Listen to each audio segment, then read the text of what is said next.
du rêve, une histoire du kibbutz, série d'émissions proposée par RCJ, présentée par Ruth Zilberman, avec David Katarivas, en collaboration avec Michal Gantz.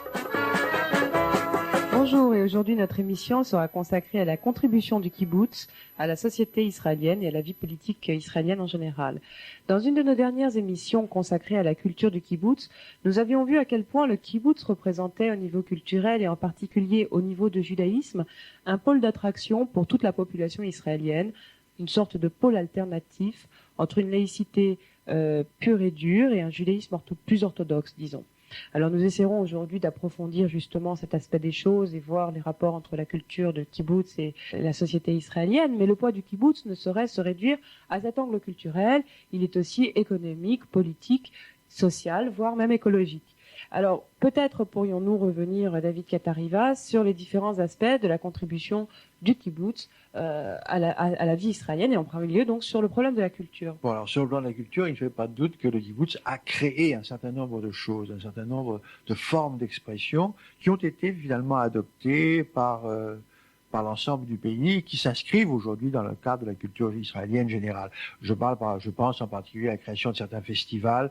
Le festival de Ein-Gev, le festival de musique de Ein-Gev fait partie aujourd'hui du calendrier des festivités culturelles israéliennes chaque année à Pessah. Ça fait partie des traditions aujourd'hui. Il y a une troupe de ballet qui effectivement représente la troupe de ballet des kibbutzim qui représente Israël à l'étranger et qui est typiquement considérée comme typiquement israélienne, culture nouvelle d'Israël.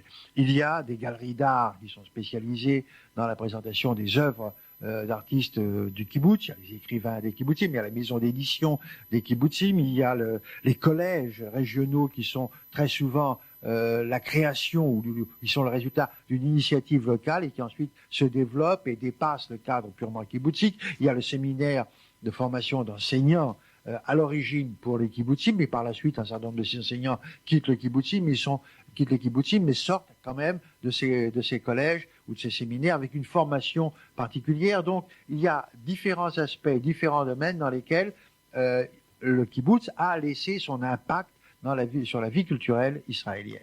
Alors Michal Gantz, avez-vous quelque chose à ajouter à ce tableau que vient de nous brosser David Katarivas, justement de cette interpénétration, même de cette influence de la culture kibboutzik sur la culture israélienne?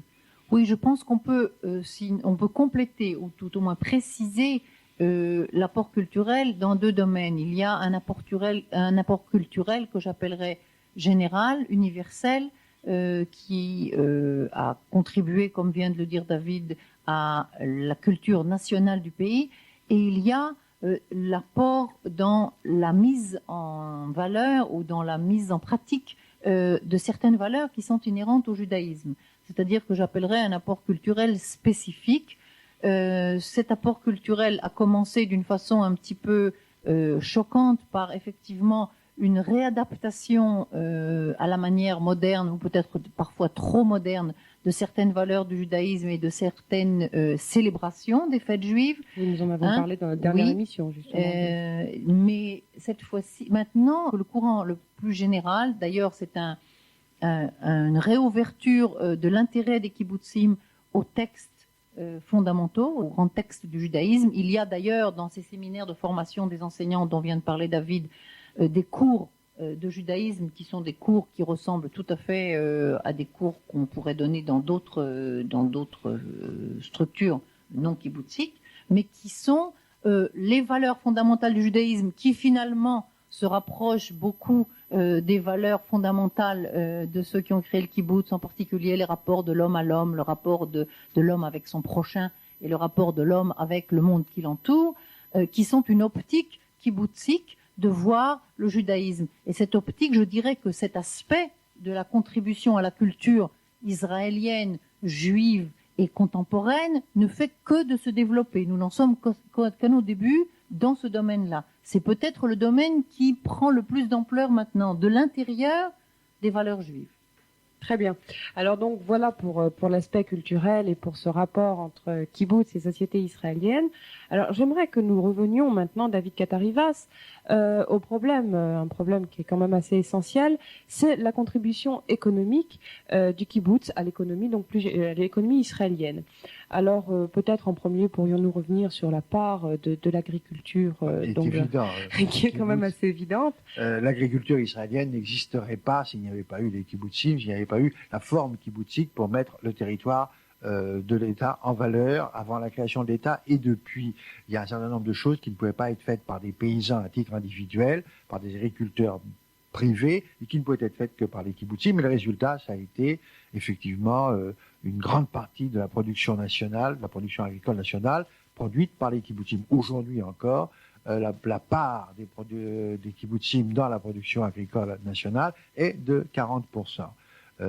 Quand on pense que les habitants des kibbutzim sont un peu moins de 3% de l'ensemble de la population, 3% produisant 40% de la production agricole, ça situe tout de suite. Et alors, ce qui est important, c'est qu'il faut souligner que dans les kibbutzim, on continue à jouer un rôle pionnier dans l'agriculture aussi. L'agriculture israélienne a maintenant des concurrents dans le monde. Les agriculteurs israéliens sont obligés de chercher de nouveaux produits et ce sont les kibbutzim qui sont à la pointe de la recherche, qui essayent d'acclimater dans le pays de nouveaux fruits, de nouvelles cultures, qui sont à la pointe dans les techniques d'irrigation, en particulier la fameuse technique d'irrigation au goutte à goutte qu'Israël exporte dans le monde entier, est le résultat d'un kibbutz et l'équipement est produit par un kibbutz qui aujourd'hui en exporte dans des républiques musulmanes du sud de la Russie ou en Chine ou ailleurs. Il y a incontestablement une identification entre progrès en agriculture, activité pionnière en agriculture et kibbutzim. Il joue aussi un très grand rôle dans l'exportation. Permettez-moi de citer quelques chiffres que je donne à nos auditeurs. Les kibbutz, d'abord, produisent environ 75% de la production de bananes de tout Israël, et c'est 75% aussi des exportations. Pour ce qui est des avocats, ils produisent 50% des avocats en Israël, et aussi environ 50% d'exportation. Donc le kibbutz tient une très grande place aussi dans les exportations agricoles, n'est-ce pas, David Ketarivas? Oui, bien sûr. Nous venons donc juste de parler du poids de l'agriculture dans l'économie israélienne. Peut-être pourrions-nous passer maintenant au poids industriel du kibbutz. J'aimerais, David Ketarivas, que vous nous rappeliez comment s'est effectué le passage au sein du kibbutz entre une économie essentiellement agricole à une économie plus diversifiée et qui repose désormais en grande partie tout de même sur l'industrie. Quelles sont les raisons qui ont entraîné l'industrialisation accélérée au sein du kibbutz? Les kibbutzim ne peuvent plus accroître leurs revenus par l'agriculture. Il n'y a pas de terre disponible, il n'y a pas d'eau disponible. À partir du moment où un kibbutz grandit, où il y a davantage de gens qui vivent dans le kibbutz a besoin de revenus supplémentaires, et avec l'élévation du niveau de vie général au kibbutz, le kibbutz a besoin de revenus supplémentaires. Il ne peut pas les obtenir de l'agriculture, il lui faut donc chercher un autre domaine d'activité, et ce domaine d'activité, c'était automatiquement l'industrie. Alors, ça a commencé avec l'industrie hôtelière, un certain nombre de kibbutzim qui ont créé des hostelleries de kibbutz accueillant les touristes. Et puis, petit à petit, les kibbutzim se sont orientés pratiquement vers toutes les formes d'industrie possibles, mais en mettant l'accent sur quelque chose. La plupart des kibbutzim ont tenu à ce que les industries qu'ils ont créées soient des industries non polluantes, donc une préoccupation écologique, oui. Une préoccupation écologique, et des industries autant que possible très robotisées, c'est-à-dire dans lesquelles le poids de la main-d'œuvre soit moins important qu'il ne l'est dans d'autres industries, parce que les kibbutzim n'ont pas de main-d'œuvre disponible et ils ne peuvent pas mettre des centaines d'ouvriers dans une usine. La plupart des robots utilisés dans l'industrie israélienne se trouvent aujourd'hui dans des entreprises industrielles de kibbutzim. Alors, ce sont des entreprises de high-tech généralement. On les trouve dans tous les domaines, ça va de l'impression au plastique en passant par l'optique, la chimie ou tout ce que l'on veut, et il y a de plus en plus d'entreprises industrielles. Alors l'un des gros avantages de la création des industries dans les kibbutzim, c'était premièrement la possibilité de donner aux gens du troisième âge un travail. Les gens qui arrivent à un certain âge qui ne peuvent plus faire d'agriculture peuvent venir travailler dans les industries, un certain nombre d'heures par jour en fonction de leur possibilité physique. C'est un travail qui n'est pas fatigant, qu'ils peuvent faire. Et la deuxième chose qui est très importante, c'est l'ouverture d'un éventail de professions pour les jeunes. Autrefois, quand les jeunes revenaient du service militaire et restaient au kibbutz, on leur proposait les bananes ou les agrumes. Aujourd'hui, le kibbutz a besoin d'ingénieurs, le kibbutz a besoin de techniciens, d'informaticiens. On envoie les jeunes faire des études et quand ils reviennent, ils ont la possibilité d'exercer leur profession, ce qu'ils ont appris. Et encore une fois, l'éventail des professions nécessaires s'est beaucoup élargi. Donc on trouve de nombreuses industries. Quelle est la part de la production industrielle dans la propre au kibbutz? Alors, en tenant compte que c'est quand même quelque chose de récent, un phénomène relativement récent, la production industrielle des kibbutzim représente déjà près de 7 à 8% de la production industrielle nationale. Ce qui est énorme, parce que j'informe nos auditeurs qu'il y a à peu près 332 entreprises industrielles dans les kibbutz. Oui, c'est vrai. En plus, 154 entreprises régionales interkibboutziques, parce qu'il y a aussi ces entreprises régionales. Alors, il y a des entreprises régionales qui sont à la disposition des kibbutzim pour concentrer certaines activités, en particulier dans l'agro-industrie. Par exemple, plusieurs kibbutzim produisent des oranges. Elles sont envoyées à un centre local, à un centre régional, qui lui va les trier, va faire éventuellement des jus de fruits ou va les emballer pour l'exportation. Un des aspects qu'il faut souligner, c'est que la plupart des industries des kibbutzim sont également orientées vers l'exportation. Et vous avez tout à l'heure un petit peu fait allusion à la grande diversité des industries. Est-ce que vous pourriez nous rappeler simplement les grands secteurs de production industrielle? Les grands secteurs de production industrielle sont les plastiques, oui. Sont la mécanique, l'équipement mécanique pour l'agriculture, c'est l'agro-industrie, production de jus de fruits, conserves, etc. Toute la production, les produits alimentaires, les différents produits alimentaires, c'est l'optique. Je rappelle à nos auditeurs que vous travaillez vous-même. Nous avons à Kranita une usine dans laquelle nous fabriquons des lentilles de contact. Vous travaillez. Et des implants oculaires. L'impression est un domaine dans lequel les kibbutzim se sont développés. L'informatique.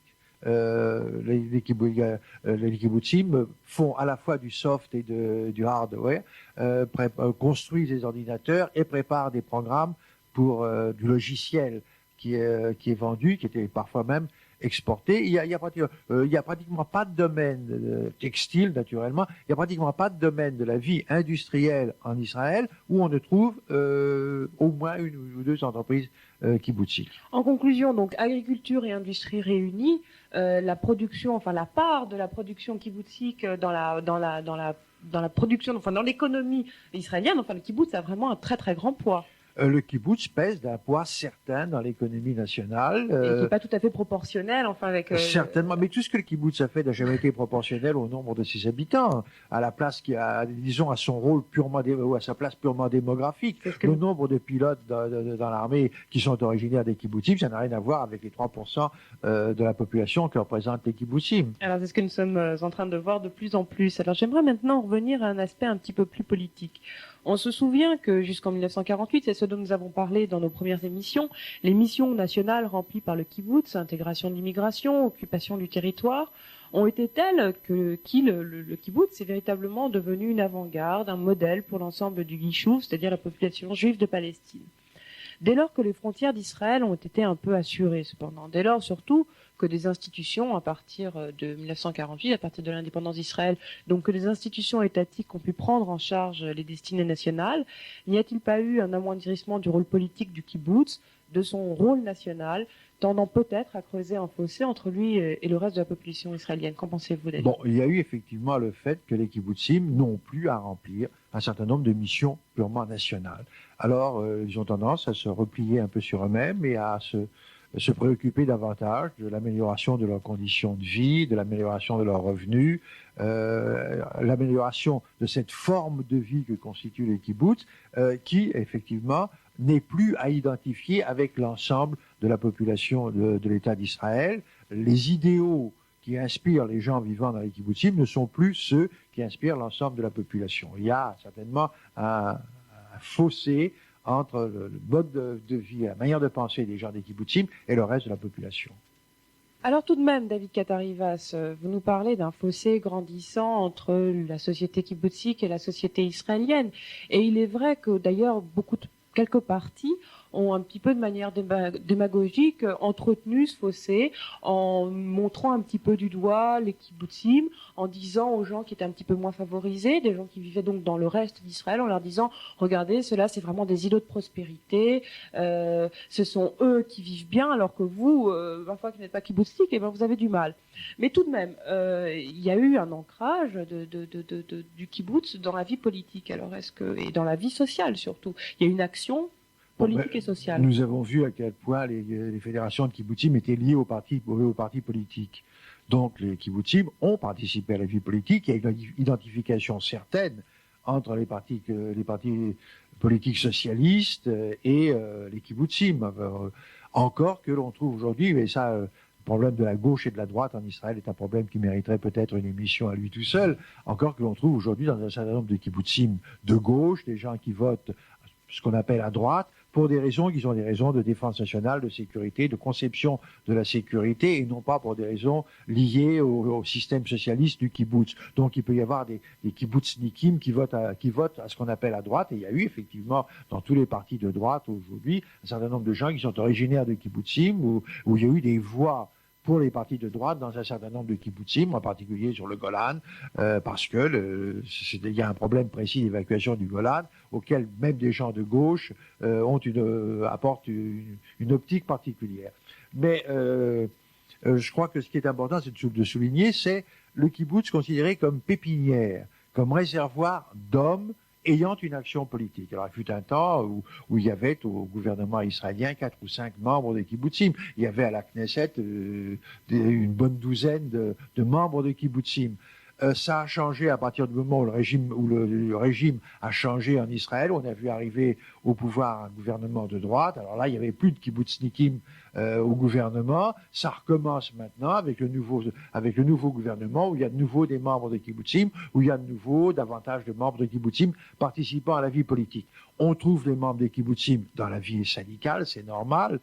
Ils participent à la vie syndicale du pays.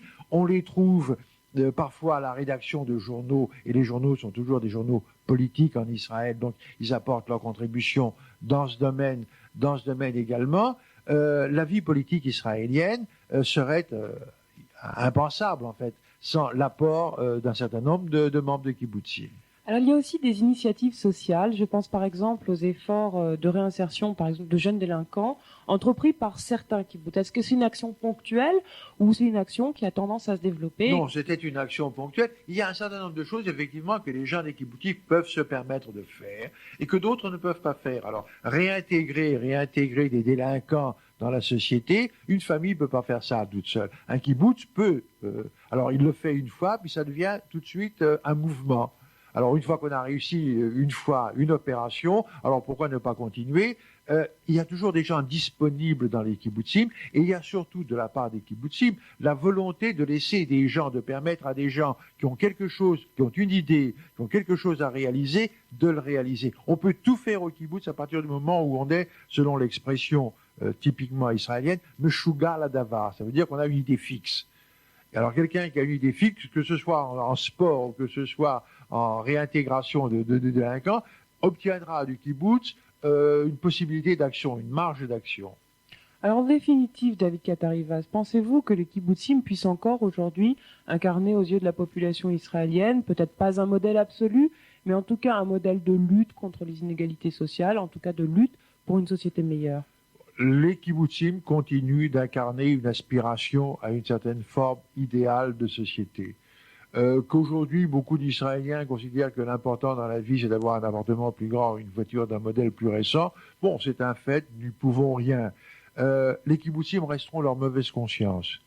Tout comme ils sont parfois la bonne conscience aussi d'un certain nombre de gens qui se tranquillisent en disant bon, il y a les kibbutzim pour faire un certain nombre de choses. Et pour les autres, les kibbutzim leur donnent mauvaise conscience. Et ça signifie qu'ils sont quand même un des éléments les plus spécifiques et les plus particuliers de la société israélienne.